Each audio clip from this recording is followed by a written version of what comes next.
Guys আজকের ভিডিওতে আমি আপনাদেরকে এই সোল্ডারিং আয়রনটা রিপেয়ার করে দেখাবো এবং বলবো যে কোন বিষয়গুলি ফলো করে আপনারা যদি সোল্ডারিং আয়রন ব্যবহার করেন তাহলে সোল্ডারিং আয়রন থেকে একটি বেটার রেজাল্ট পাবেন এবং কি সোল্ডারিং আয়রনের পারফরমেন্স আগের থেকে অনেক বেটার। তো আমার কাছে যে সোল্ডারিং আয়রনটা দেখতে পড়তেছেন এটার হিটিং এলিমেন্ট অর্থাৎ যে কয়েলটা আছে সোল্ডারিং আয়রনের সেটা কিন্তু কেটে গিয়েছে। তো আমি এটা রিপেয়ার করব। সোল্ডারিং আয়রনের কয়েলটা আমি চেঞ্জ করে দিব এবং এটার যে বিটটা আছে সোল্ডারিং টিপ সেটাকে আমরা চেঞ্জ করব, কারণ আগের যে সোল্ডারিং টিপটা ছিল সেটা নষ্ট হয়ে গেছে। আগের মতো অত ভালো পারফরমেন্স পাওয়া যাচ্ছে না এটা থেকে। তো আমি ক্যাপগুলো খুলে নিয়েছি। এখন দেখতে পারতেছেন আমাদের এই যে সোল্ডারিং আয়রনের যে হিটিং এলিমেন্ট এটা কিন্তু নষ্ট হয়ে গেছে। তো আমরা এটাকে চেঞ্জ করে নিব। আমাদের কাছে নতুন একটি সোল্ডারিং আয়রনের হিটিং এলিমেন্ট আছে, আমরা সেটা এখানে রিপ্লেস করে দিব। তাহলে আমাদের সোল্ডারিং আয়রনটা আগের মতো ভালো হয়ে যাবে। তো আমি এখন এটাকে খুলে নিচ্ছি। দেখতে পারতেছেন এখানে একটি নাট দিয়ে আটকানো আছে। তো আমি এটাকে খুলে নিলাম। খুলে নেওয়ার পর দেখতে পারতেছেন যে আমাদের যে সোল্ডারিং আয়রনের যে কয়েলটা আছে সেটা কিন্তু একেবারে বের হয়ে গেছে। তো আমরা এখন এটাকে তারটা এই দিক থেকে বের করে নিব। নেওয়ার পর আমরা এই সোল্ডারিং আয়রনের যে কয়েলটা আগের যে পুরাতন কয়েলটা ছিল সেটাকে এইখান থেকে বের করে নিব। তো এখানে দেখতে পারতেছেন যে ফাইবার স্লিপের মাধ্যমে এটাকে প্রোটেকশন করা আছে যাতে করে হিট শর্ট সার্কিট না হয়, সেজন্য এখানে ভালোভাবে করা আছে, সেপারেট করে দেওয়া আছে। তো আমরা এখন এটার যে কানেকশন সেটাকে ছাড়িয়ে নিচ্ছি। নেওয়ার পর আমরা দুইটা তার খুলে নিচ্ছি। এইখানে যে ফাইবার স্লিপ আছে সেই দুইটাকে আমরা খুলে নিচ্ছি, সুন্দরভাবে খুলে নিলাম। নেওয়ার পর আমরা যে কানেকশন আছে কানেকশনগুলো খুলে নিব।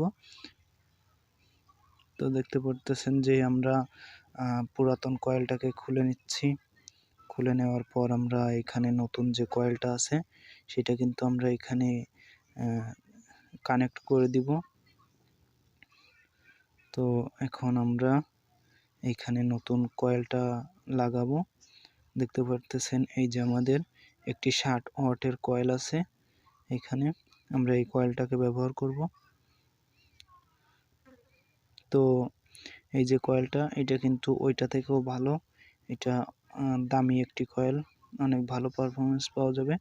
তো আপনারা কয়েল কেনার সময় দেখে নেবেন যে যেন মিনিমাম 16 ওয়াটের কয়েল হয়। 16 ওয়াটের কম হলে কিন্তু আপনারা এটা থেকে ভালো রেজাল্ট পাবেন না এবং হেভি যে সোল্ডারগুলো আছে সেগুলো কিন্তু গলবে না।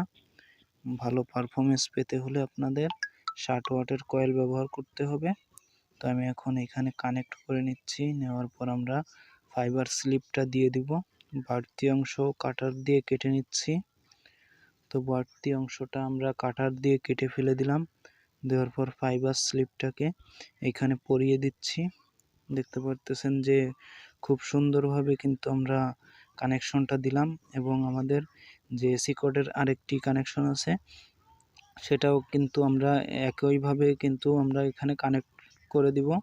আমরা এখানে তারের সাথে এটার যে কয়েলের যে ওয়্যারটা আছে সেটা কিন্তু কানেক্ট করে দিচ্ছি। দেওয়ার পর আমরা ফাইবার স্লিপ দিয়ে প্রোটেকশন করে দিব যাতে শর্ট সার্কিট ক্রিয়েট না হয়। তো এখানে আমরা এটাকে দিয়ে দিচ্ছি। দেওয়ার পর ঠিক আগের মতোই আমরা এখানে ফিক্সড করে দিব, সেট করে নিব। তো এখানে কিন্তু আমরা আগের মতো লাগিয়ে নিছি। নেওয়ার পর আমরা কিন্তু এইখানে আগের মতোই কিন্তু কানেকশন দিয়েছি একইভাবে, এটা কঠিন কিছু না। তো আপনারা এইভাবে চেঞ্জ করবেন। তো এইখানে দেখতে পারতেছেন যে একটা গ্রুপ করে দেওয়া আছে, এটাতে মিলিয়ে আমরা যে এখানে একটি দাগ আছে সেটাকে এইখানে রেখে আমরা এটাকে আগের মতো সেট করে দিব। দেওয়ার পর আমাদের যে কালো একটি ক্যাপ ছিল এখানে নাটের মতো সেটাকে কিন্তু আমরা এখানে লাগিয়ে দিব। তো এটাকে এখন এইখানে কানেক্ট করে নিচ্ছি। তো আমরা এটাকে আবার আগের মতো পেঁয়াজ দিয়ে টাইট করে দিব, যাতে করে কয়েলটা এখানে লুজ না থাকে। তো এইভাবে লাগিয়ে নিলাম। নেওয়ার পর আমাদের যে প্রথম যে ইয়াটা ছিল, প্রোটেক্টিভ যে কভারটা ছিল, সেটাকে আমরা এখানে লাগিয়ে দিচ্ছি, এটা প্রথমটা। তো এরপর আমরা আমাদের নতুন যে সোল্ডারিং আয়রনের যে বিটটা আছে সেটাকে কিন্তু আমরা এখানে লাগিয়ে দিব। এটা হচ্ছে আমাদের নতুন একটি বিট, এটা আমরা হেভি কাজের জন্য ব্যবহার করতেছি। তার জন্য কিন্তু আমি এখানে চ্যাপ্টা একটি সোল্ডারিং আয়রনের বিট নিয়েছি। তো এরপর আমাদের সর্বশেষ যে উপরের যে কভারটি ছিল সেটাকে কিন্তু এখানে লাগিয়ে দিচ্ছি। দেওয়ার পর আমাদের যে এখানে একটি নাট ছিল স্টিলের, যে নাটটি দিয়ে এইটাকে আর কি এর সাথে ফিক্সড করে রাখার জন্য ব্যবহার করা হয়েছিল, সেটাকে কিন্তু আমরা এখানে দিয়ে দিচ্ছি। তো আমাদের কাজ এইটুকুই ছিল। সোল্ডারিং আয়রনের যে কয়েল, এটাকে আপনারা চেঞ্জ করে নিলেই কিন্তু সোল্ডারিং আয়রনটা আগের মতোই কাজ করবে। তো এখানে সোল্ডারিং আয়রনের কয়েলটা একটু বেশি ওয়াটের নেওয়ার চেষ্টা করবেন, তাহলেই পারফরমেন্স ভালো পাবেন। তো এখন আমরা কারেন্টে প্লাগ ইন করে দিচ্ছি, দিয়ে দেখব যে সোল্ডারিং আয়রনটি আগের মতো কাজ করতেছে কিনা, এবং আগের থেকে বেটার রেজাল্ট পাওয়া যাবে এটা থেকে, যেহেতু আমরা ভালো মানের একটি হিটিং এলিমেন্ট এইখানে লাগিয়েছি। গাইজ, আমাদের আয়রনটি কিন্তু হিট হয়ে গেছে, এবং এখন আমরা এখানে একটু সোল্ডারিং পেস্ট লাগিয়ে নিচ্ছি এটার বিটের সাথে, যাতে সোল্ডারিং লিডটা ভালোভাবে গলে। তো আমি এখানে সোল্ডারিং আয়রনের বিটের সাথে একটু পেস্ট লাগিয়ে নিলাম। তো এখন সোল্ডারিং লিড গলিয়ে নিব।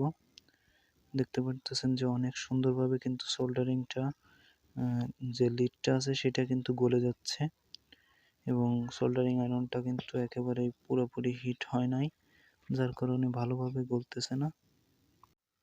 তো আপনারা সোল্ডারিং করার ক্ষেত্রে সবসময় রজনটাকে অ্যাভয়েড করবেন, এবং কি এইখানে সোল্ডারিং পেস্ট আছে যেটা, সেই সোল্ডারিং পেস্ট ইউজ করার চেষ্টা করবেন। এতে করে আপনাদের সোল্ডারিং আয়রনে ফ্লাক্স জমবে না, এবং কি সোল্ডারিং বিটটা কালো হয়ে যাবে না।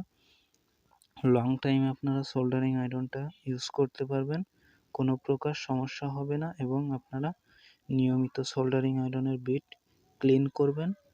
তার ফলে আপনাদের সোল্ডারিং আয়রনের বিটটা ক্লিয়ার থাকবে, এবং কি সোল্ডারিংটা ভালোভাবে করতে পারবেন। এই ধরনের ইন্টারেস্টিং ভিডিও দেখার জন্য আমাদের চ্যানেলটি সাবস্ক্রাইব করে পাশে থাকা বেল আইকনটি প্রেস করবেন, এবং ভিডিওতে একটি লাইক করে আমাদের সাথেই থাকবেন। আর আপনার কোনো মূল্যবান মতামত থাকলে সেটি কমেন্ট বক্সে জানিয়ে দিবেন।